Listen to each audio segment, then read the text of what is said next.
Hello guys. நிறைய நேரங்களில் நம்ம ரொம்ப அன்பாக இருக்கணும், அன்பு தான் எல்லாமே, அன்பு நம்ம காட்டினோம்னா நம்ம நல்லா இருக்க முடியும் அப்படிங்கிற மாதிரி சொல்லுவாங்க. அது கரெக்டு தான். ஆனால் அந்த வெறும் அன்பு மட்டும் பார்த்தோம்னா இந்த ஒரு உலகத்துக்கு கரெக்டாக இருக்காது. ஏன்னா இந்த உலகத்தில் இருக்கிற எல்லாருமே ரொம்ப நல்லவங்களாக இருக்கிறாங்க, மற்றவங்களுடைய சந்தோஷத்தை பார்த்து சந்தோஷப்படுறாங்க, மற்றவங்களுடைய வெற்றியை பார்த்து சந்தோஷப்படுறாங்க. அப்படிங்கும்போது அந்த இடத்துல பார்த்தோம்னா நம்ம அன்பாக மட்டும் இருந்தால் போதும், அன்பு மட்டுமே நமக்கு போதும். அது நமக்கும் நல்லது, மற்றவங்களுக்கும் நல்லது, நம்ம ஒற்றுமையாக இருக்க முடியும், மற்றவங்களோட சந்தோஷமாக இருக்கலாம் எல்லாருமே. ஆனால் இங்கே எல்லாருமே நல்லவங்க கிடையாது. இங்கே சில பேர் பார்த்தோம்னா மற்றவங்க நல்லா இருந்தால் அவங்களுக்கு பிடிக்காது, பொறாமப்படுவாங்க, மற்றவங்கள பார்த்து அப்படியே நல்லா இருக்கக்கூடாதுன்னு நினைப்பாங்க, மற்றவங்கள ஒரு மட்டம் தட்டி பேசுவாங்க, சூழ்நிலைக்கு ஏற்றாறு போர் பார்த்தோம்னா பழகுவாங்க, வேணும்னா வச்சுப்பாங்க, வேணான்னா விட்டுருவாங்க. இந்த மாதிரி நெகட்டிவான பிஹேவியர் இருக்கக்கூடிய மக்களும் இங்கே இருக்கிறாங்க. அப்படிங்கும்போது நீங்கள் எல்லார்ட்டையும் அன்பு காட்டுன்னு சொல்லிட்டு எல்லார்ட்டையுமே அன்பாக மட்டும் இருந்தீங்கன்னா, அந்த அன்புங்கிற குவாலிட்டி மட்டும் உங்கள்கிட்ட இருக்குன்னு சொல்லும்போது இந்த மாதிரி நெகட்டிவான பிஹேவியர், நெகட்டிவான ஒரு ஃபீலிங்ஸ் வச்சுருக்கிற மக்கள் உங்களை எப்படி பார்ப்பாங்கன்னா, ஒரு யூஸ் அண்ட் த்ரோ கப் இருக்கும் இல்லையா, ஸோ அந்த மாதிரி தான் பார்ப்பாங்க. இவனை யூஸ் பண்ணிக்கலாம், இவன் முட்டாள் தான், ரொம்ப அன்பாக இருக்கிறான், எதை சொன்னாலும் நம்புகிறான்.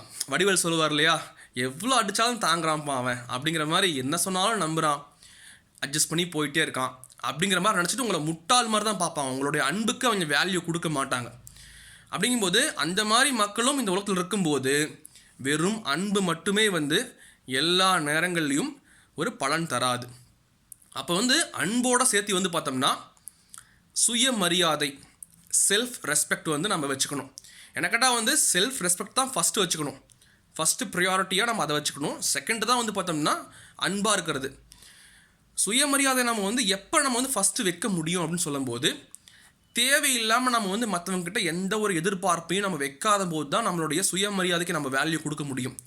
எப்போ எதிர்பார்ப்பு நீங்கள் மற்றவங்ககிட்ட வைக்கிறீங்க தேவைக்கு அதிகமாக, அது ஃப்ரெண்ட்ஸுக்கிட்டேயோ அல்லது ஒரு ரிலேட்டிவ்ஸ் இருக்காங்க, எந்த மனுஷங்கிட்டையுமே தேவைக்கு அதிகமாக தேவையில்லாத விஷயங்களை நம்ம பார்த்தோம்னா எதிர்பார்த்துக்கிட்டு இருந்தோம்னா நமக்கு செல்ஃப் ரெஸ்பெக்டே இருக்காது, உண்மை சொல்ல போனால். ஏன்னா எப்பயுமே ஆசை இருக்குது இல்லையா, ஆசையை நம்ம ரொம்ப அதிகமாக நமக்கு மனசில் வளரும்பொழுது, மைண்டில் வளரும்போது நம்மளுடைய அறிவுக்கு அங்கே வேலை இல்லாமல் போயிடும்.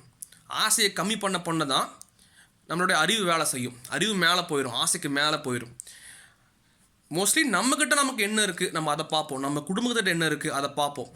வெளியே போயிட்டோம்னா முடிஞ்ச வரைக்கும் நம்ம எதிர்பார்ப்பை கம்மி பண்ணும்போது நம்ம சுயமரியாதையாக வாழ்கிறதுக்கு நம்ம இருப்போம், நம்ம அதை ப்ரையாரிட்டைஸாக வச்சுப்போம். சுயமரியாதையை நம்ம ஃபஸ்ட்டு வைக்கும்போது இந்த மாதிரி நெகட்டிவான ஃபீலிங்ஸ் வச்சுருக்கிற மக்கள்கிட்ட நம்ம பார்த்தோம்னா ஈஸியாக தப்பிச்சிடலாம்.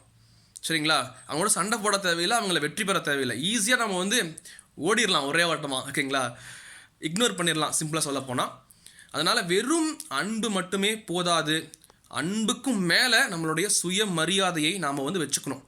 ஏன்னால் நீங்கள் உங்களை மதிக்கலைன்னா நம்மளை யாரும் மதிக்க மாட்டாங்க.